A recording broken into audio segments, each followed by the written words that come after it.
At my engagement party, my mom handed me a glass of red wine with a strange smile.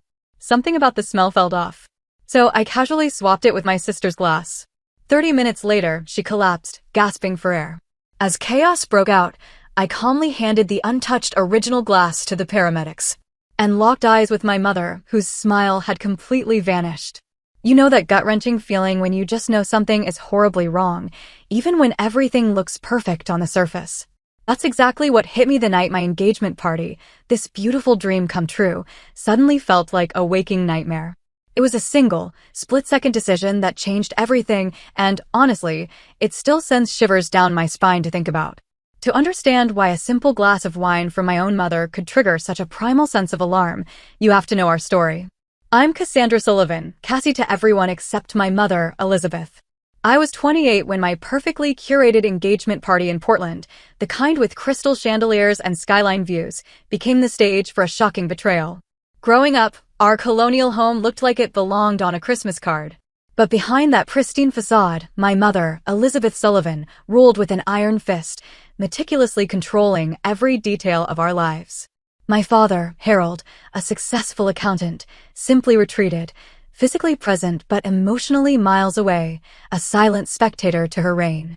Cassandra, sit up straight. Cassandra, that outfit makes you look heavy. Cassandra, A++ isn't good enough. Her criticism was relentless, always delivered with that same disarming smile that fooled everyone but me. My sister, Ally, 3 years younger, was somehow exempt. Where I got critiques, Ally got cheers. My straight A's were expected, her B's were celebrated. "Why can't you be more like your sister?" became a familiar refrain. It wasn't Ally's fault. She was just caught on the opposite end of Mom's dysfunctional spectrum. By 16, I developed anxiety that mirrored Mom's perfectionism. I abandoned my passion for photography and straightened my naturally curly hair because Mom deemed it unprofessional.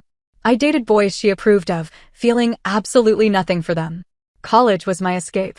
I landed at Northwestern, miles from Portland, and those 4 years were transformative.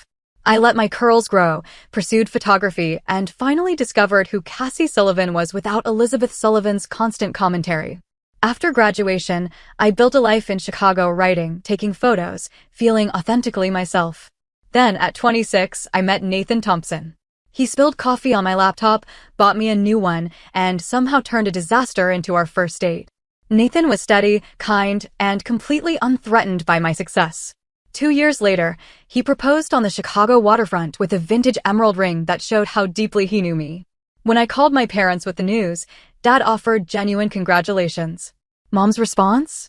A telling lukewarm, an emerald? How unconventional. I suppose diamonds are rather common these days. Despite Nathan's successful career, his loving family, and our obvious happiness, Mom found ways to express her disapproval. An architect? I suppose that's stable enough. Thompson, is that English or Scottish? Chicago is so far from family. Planning the wedding meant navigating the minefield of family dynamics I'd escaped years ago. Nathan, sensing my stress, encouraged us to elope, but a part of me still craved my family's blessing. So, when Mom insisted on hosting our engagement party, I reluctantly agreed. Nothing elaborate, I told her. Just close friends and family. Of course, Cassandra, she replied in that tone I knew all too well. Within weeks, she'd booked Portland's most exclusive venue, curated an elaborate guest list, and began micromanaging every detail from 3 states away. Nathan watched with growing concern, each phone call leaving me more anxious. Even Ally, now married and living in Seattle, texted warnings, "Mom's gone full Momzilla. Brace yourself." I should have listened. I should have trusted my instincts. But some childish part of me still hoped that this time, my engagement might finally earn my mother's unconditional approval. How wrong I was. The Westbrook Hotel's grand ballroom, with its crystal chandeliers and floor-to-ceiling windows overlooking the Portland skyline, was Elizabeth Sullivan's idea of nothing elaborate. 70 people were already mingling when Nathan and I arrived. "Your mother's outdone herself," Nathan whispered, squeezing my hand. He looked handsome in his navy suit, his brown eyes concerned. "We can leave anytime you want. Just say the word." "It'll be fine," I said, trying to convince myself. "Just a few hours, then it's over." Seeing my friends Madison and Heather, who'd flown in from Chicago, was a huge relief. They hugged me fiercely, forming a protective barrier. That woman hasn't stopped staring at you, Madison murmured. Let me guess, your mom? I nodded, watching Elizabeth make her way toward us. At 58, she was still striking, with perfectly highlighted hair and decades of polished maintenance. Cassandra, there you are. You're nearly 30 minutes late. She air-kissed my cheeks. And this dress, well, you've always had your own sense of style. She turned to Madison and Heather with a practiced smile. College friends, I presume? How lovely you could make the trip. Before they could respond, she'd already pulled me away. Nathan rescued me 20 minutes later, bringing his parents, Thomas and Catherine Thompson. Unlike my mother's cool assessment, Catherine embraced me warmly. We're so thrilled you'll be joining our family, she said, her eyes crinkling with genuine pleasure. Thomas, a retired engineer with Nathan's thoughtful manner, shook my hand. Our son's never been happier, he said simply. The contrast between their straightforward affection and my mother's complicated expectations wasn't lost on me.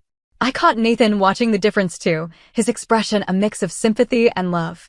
Ally and James arrived an hour into the party.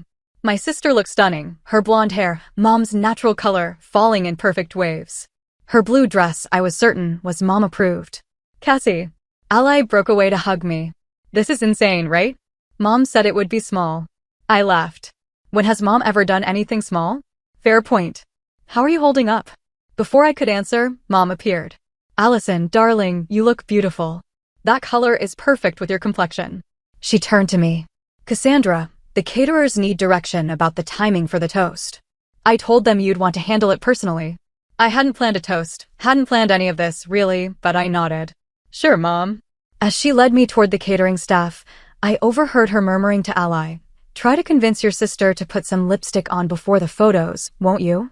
The party progressed with the polished veneer of perfection that characterized all Elizabeth Sullivan events.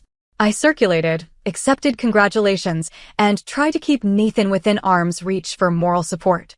An hour before it was scheduled to end, I spotted Mom and Dad in a tense conversation near the bar.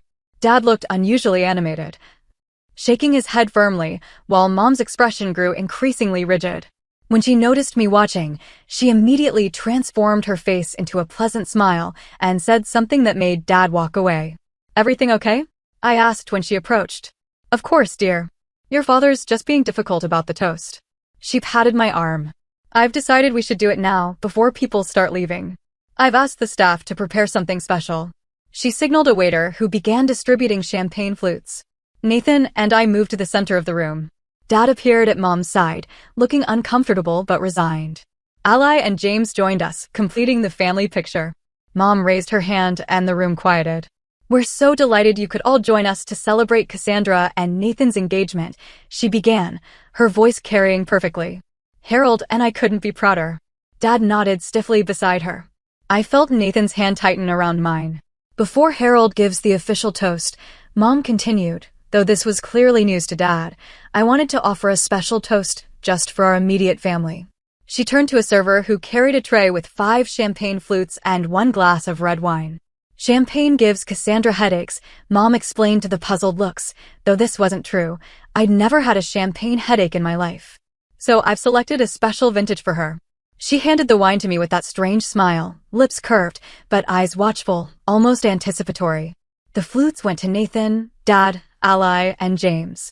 I stared at the dark liquid, suddenly uneasy. The wine's color seemed normal, but when I lifted it to my nose, something smelled off. Not just corked, but wrong. There was an underlying medicinal scent beneath the familiar grape and oak notes. Mom was watching me intently. A toast, she said, raising her flute. To new beginnings. Everyone lifted their glasses. In that split second, I made a decision that would change everything. As Ally turned to whisper something to James, I smoothly switched our glasses, placing the champagne flute in my hand and the wine glass in hers. To new beginnings, we all echoed. Ally, distracted by James, didn't notice the switch. She sipped the red wine as I drank the champagne, feeling my mother's eyes on me the entire time. For the next half hour, the party continued normally. I mingled, posed for photos, and tried to ignore the nagging feeling that something wasn't right. Every few minutes, I'd catch Mom watching me with a puzzled expression, as if waiting for something that wasn't happening. Nathan and I were speaking with his parents when I noticed a commotion across the room. James was supporting Ally, who seemed unsteady on her feet. At first, I thought she might have had too much to drink, but Ally rarely had more than one glass of anything. "Excuse me," I said to the Thompsons, already moving toward my sister. Nathan followed close behind. By the time we reached them, Ally's condition had visibly worsened. Her words slurred as she tried to tell James she felt strange. Her eyes couldn't seem to focus, and a thin sheen of sweat had broken out across her forehead despite the room's cool temperature. "Something's wrong," James said, alarm clear in his voice. "She's only had that one glass of wine and maybe half a glass of water." Mom appeared beside us, her face showing what seemed like genuine shock. "What's happening? Is Allison all right?" Before anyone could answer, Ally lurched forward. "Bathroom," she managed to say. I immediately took her other arm, and together, James and I guided her through the now-watching crowd toward the ladies' room.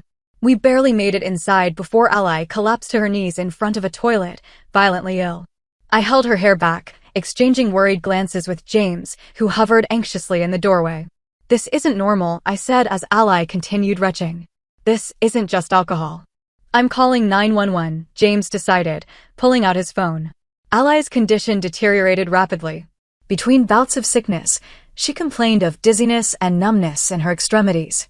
By the time the paramedics arrived, she was barely conscious, her breathing shallow and irregular. The elegant engagement party dissolved into chaos.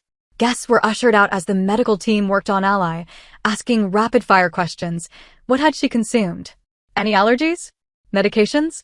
James answered what he could, but when they asked specifically about the wine, a cold realization washed over me. "The wine," I said quietly to Nathan as they loaded Ally onto a stretcher. "It was meant for me." I switched our glasses because it smelled strange. Nathan's face paled. "Are you saying—" "I don't know what I'm saying," I interrupted, not ready to voice my suspicions, but something's very wrong. Mom insisted on riding in the ambulance with Ally and James. Dad followed in his car, looking shell-shocked. Nathan drove me to the hospital, neither of us speaking much during the journey. My mind raced with possibilities, each more disturbing than the last.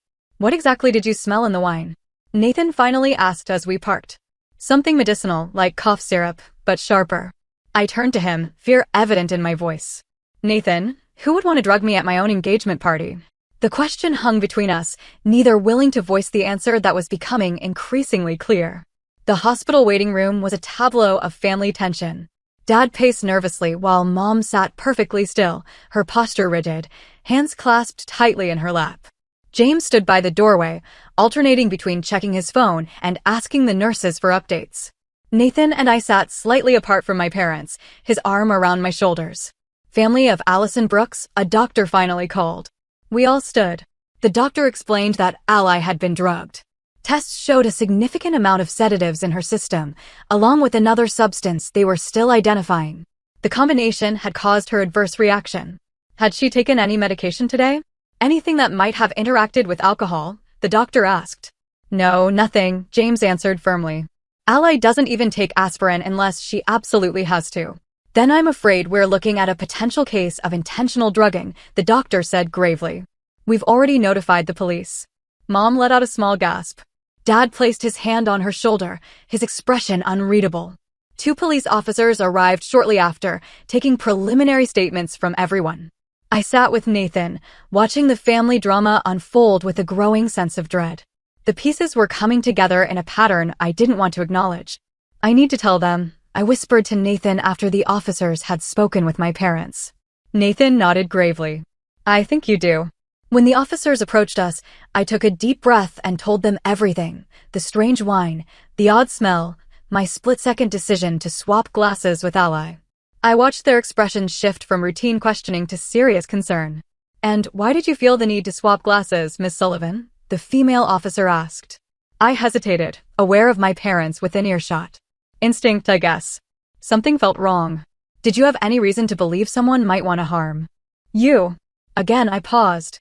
"Not specifically, no." Nathan squeezed my hand. "Tell them your concerns, Cassie." The officers looked at me expectantly. I lowered my voice. "The wine came directly from my mother. She specifically brought it for me, saying I get headaches from champagne, which isn't true, and she'd been acting strangely all night." The male officer glanced over at my mother, who was now speaking intently with Dad.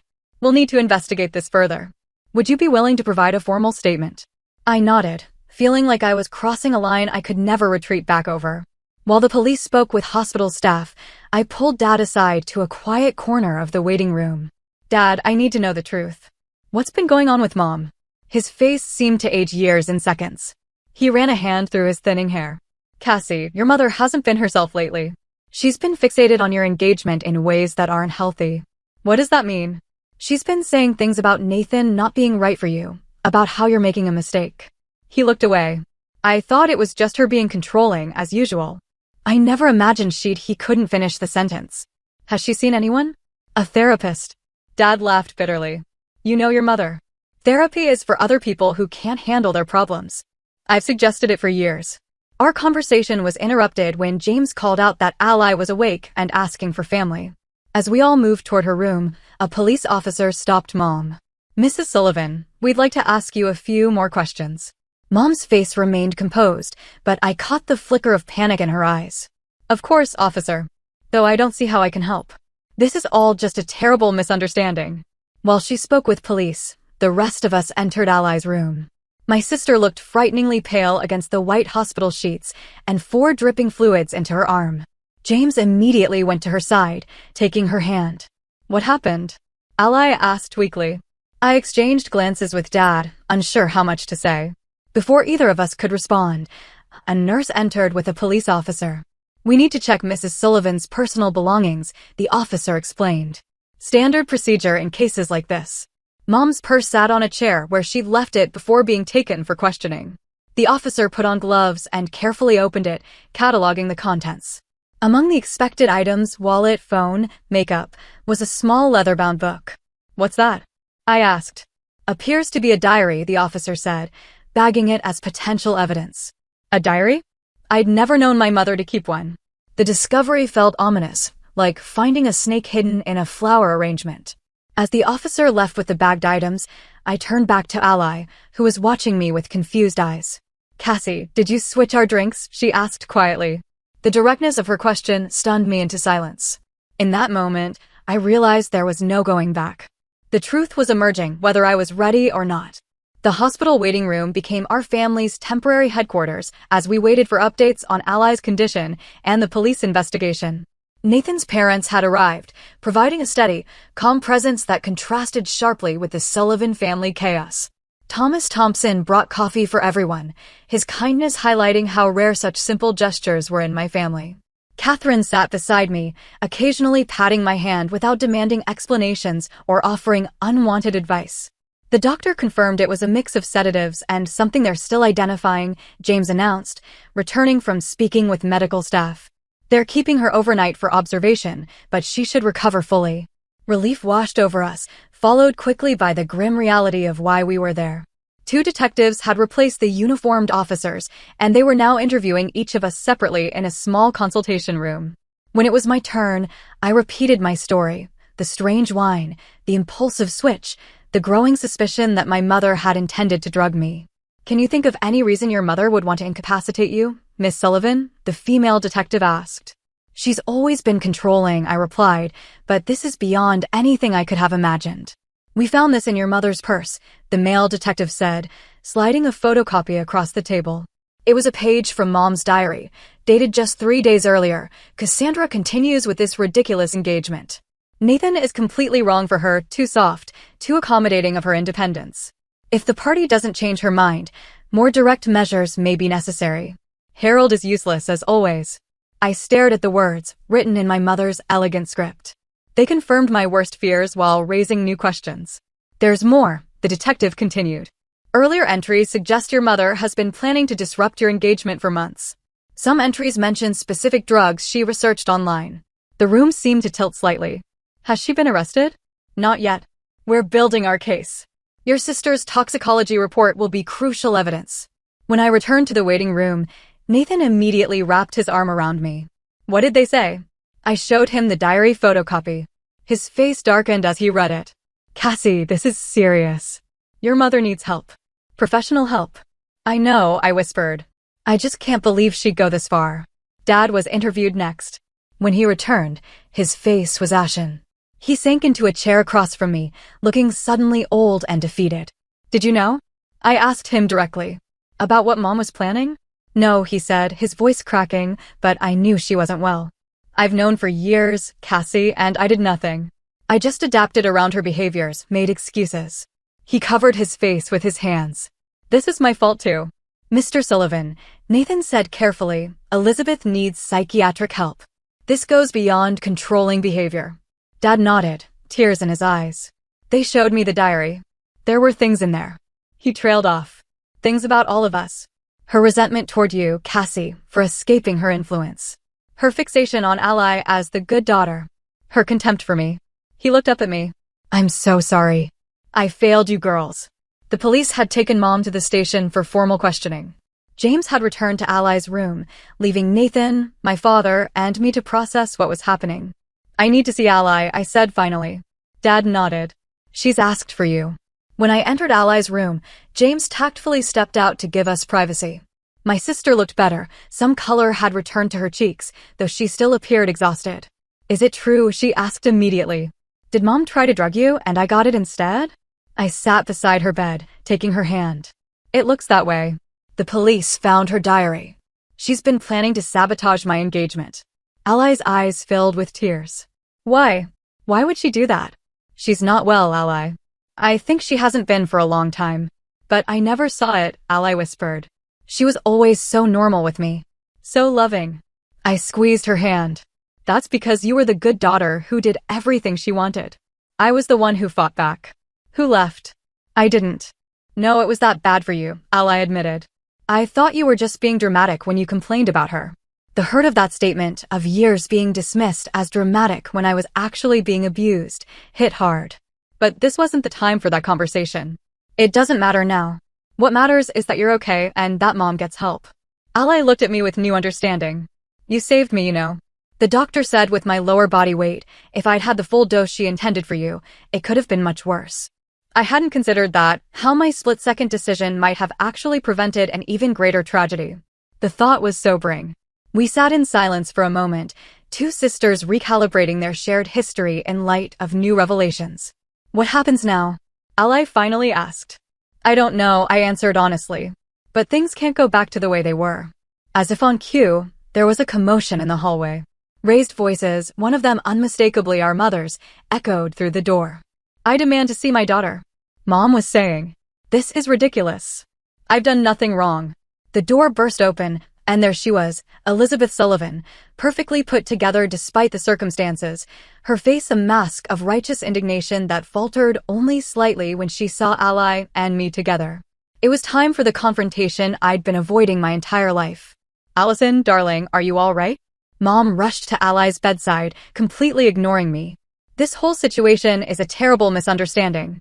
Ally shifted away from her touch, a subtle movement that didn't go unnoticed. Mom's eyes narrowed slightly before her expression smoothed back into concern.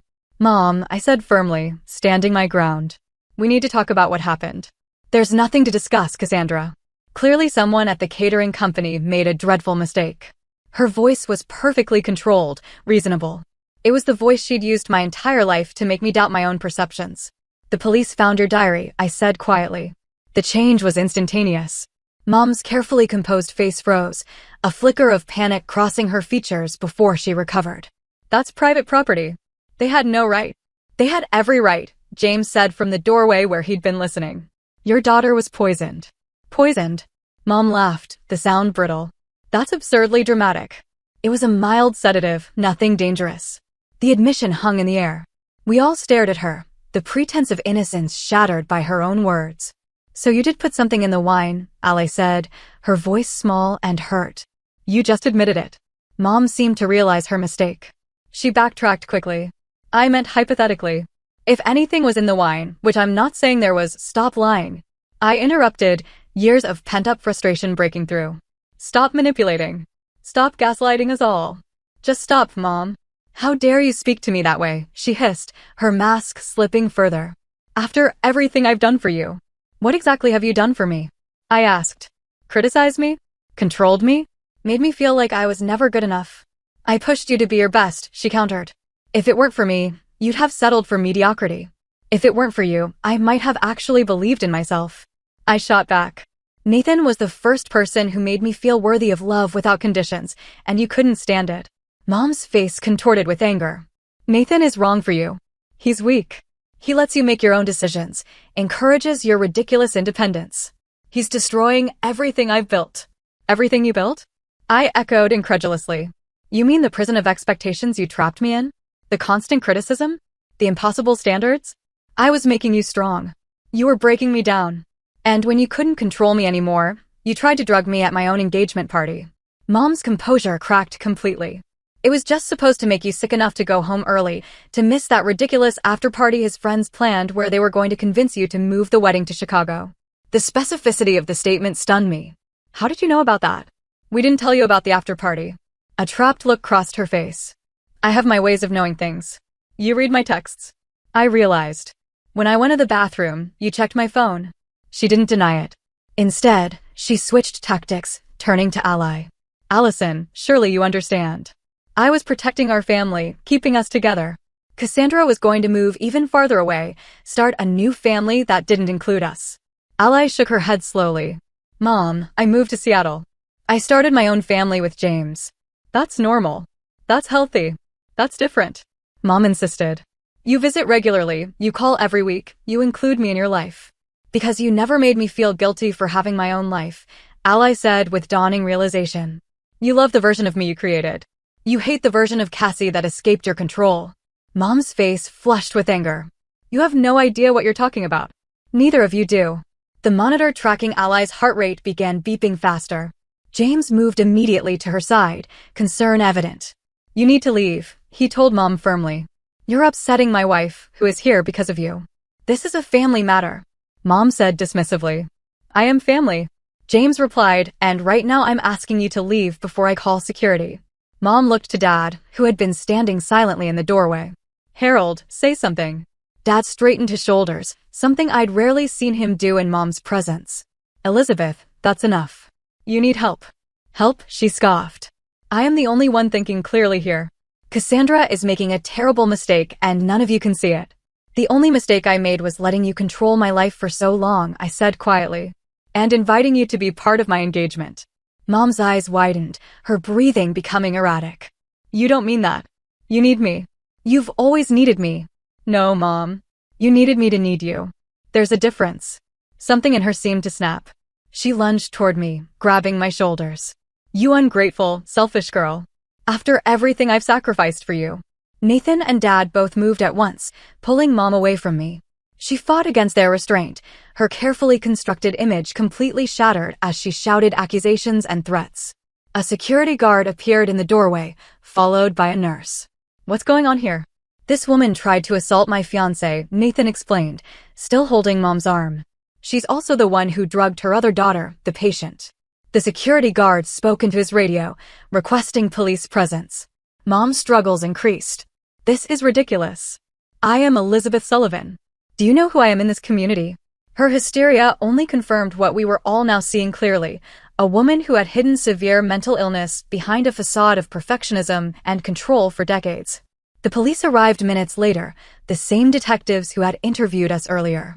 After assessing the situation, they informed Mom she was being taken into custody on suspicion of attempted poisoning. You can't do this to me, she said, but her voice had lost its commanding edge, replaced by something closer to fear. Harold, don't let them do this. Dad looked at her with profound sadness. I'm sorry, Elizabeth. I should have gotten you help years ago. As they led her away, Mom locked eyes with me one last time. This isn't over, Cassandra. You'll see. I was right. The room fell silent after she left. Ally was crying quietly, James holding her hand. Dad stood motionless, looking lost. Nathan's arm around my waist was the only thing keeping me upright. I never thought it would end like this, Dad finally said. It hasn't ended, I replied. This is just the beginning of a different chapter. That night in the hospital waiting room, as Ally slept under observation and Mom spent her first night in police custody, I finally allowed myself to break down. Nathan held me as years of suppressed pain poured out. I should have seen it coming, I sobbed. All the signs were there. This isn't your fault, Nathan said firmly. You couldn't have predicted this. But I knew something was wrong with her. I've always known. Knowing something and being able to prevent it are different things, he said. You did the right thing when it mattered most.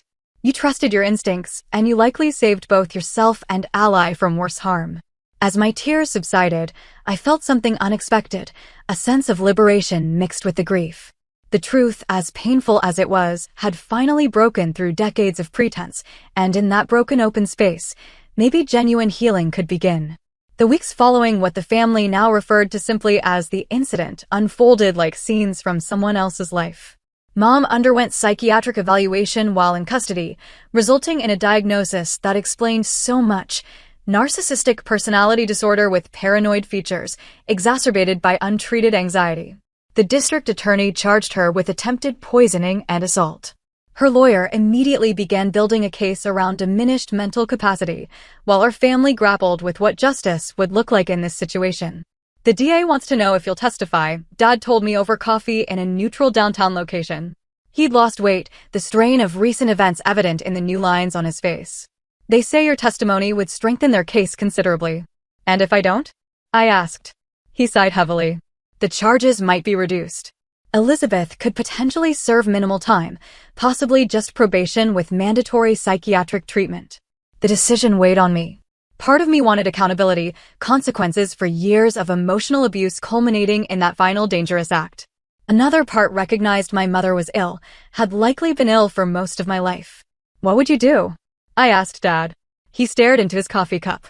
I failed you girls by enabling her behavior for decades. I'm not the person to advise you on this. You're still my father, I said quietly. He looked up, eyes damp. Then as your father, I'll say this. Whatever you decide needs to be for your healing, not for punishment or revenge. Those won't bring you peace. Nathan's parents had invited us to stay with them while in Portland, offering a sanctuary from the media attention the case had attracted. Local news had picked up the story, prominent society woman drugs daughter at engagement party, and reporters had begun calling my work and Nathan's. We should go back to Chicago, I told Nathan one evening. I can't hide here forever. Are you sure you're ready? He asked, concerned. No, I admitted. But I need to reclaim my life, and I need to use my journalism background to get ahead of the story before it defines me. Nathan smiled, the proud look that always made my heart skip. That's my Cassie. We decided to give one exclusive interview to a respected Portland journalist, telling our story on our terms. I was nervous but determined. As the cameras set up in the Thompsons' living room, just be honest, the journalist advised before we began. People connect with authenticity. So I was honest about growing up with a mother whose love was conditional, about escaping to build my own life, about the engagement party that exposed decades of dysfunction. I didn't vilify Mom. Instead, I emphasized her untreated mental health issues and the family's hope for her recovery. The piece aired a week later to a sympathetic response. Messages of support flooded my social media, many from people with similar family experiences. Rather than feeling exposed, I felt validated. Meanwhile, Ally and I were rebuilding our relationship, recognizing how Mom had deliberately driven us apart through comparison and favoritism. I always envied how brave you were, Ally admitted during one of our new weekly phone calls. How you stood up to her, moved away, became your own person. And I envied how she loved you, I confessed. How she approved of your choices, celebrated your accomplishments. She controlled me in different ways, Ally said thoughtfully, with praise instead of criticism, but control nonetheless. I'm only now recognizing it. James and Nathan had formed their own alliance, the two men who loved the Sullivan sisters supporting each other through the family crisis. They arranged a weekend getaway for the four of us at a coastal cottage, away from legal discussions and family drama. Walking along the beach with Ally while our partners prepared dinner, I felt closer to my sister than ever before. Do you think Mom will ever change? She asked, watching the waves. I don't know, I answered honestly. Personality disorders are difficult to treat, especially when the person doesn't fully accept their diagnosis. Dad's filing for divorce, Ally said. Did he tell you? I nodded. After 40 years, I can't imagine how hard that decision was. He's looking at apartments, asked for my help choosing furniture. She smiled slightly. He's never made those decisions before. He's finding himself, just a few decades late. We walked in comfortable silence for a while. I've been thinking about the wedding, I finally said. Nathan and I are considering something smaller, more intimate. Not the extravaganza Mom was planning. God, no. Ally teased. Maybe just close friends and family on the Chicago waterfront where he proposed. I think that sounds perfect. As legal proceedings continued, I started therapy to process my childhood and the recent trauma. My therapist specialized in adult children of narcissistic parents, helping me understand patterns I'd never recognized. You developed hypervigilance, she explained during one session. Always watching for signs of disapproval, anticipating criticism before it came. That's why you sensed something was wrong with the wine when others might have missed it. Your survival instincts were highly tuned. So my anxiety actually saved me? I asked. Your awareness did, she corrected. And now you can channel that awareness more healthily, without the constant fear. The preliminary hearing was scheduled for early September. I flew to Portland, Nathan by my side, to give my deposition. Mom would be present, our first encounter since the hospital confrontation. She looked smaller somehow, her designer clothes replaced by something simple and beige, her hair lacking its usual perfect styling. Our eyes met across the conference room, and I was surprised to feel pity rather than fear or anger.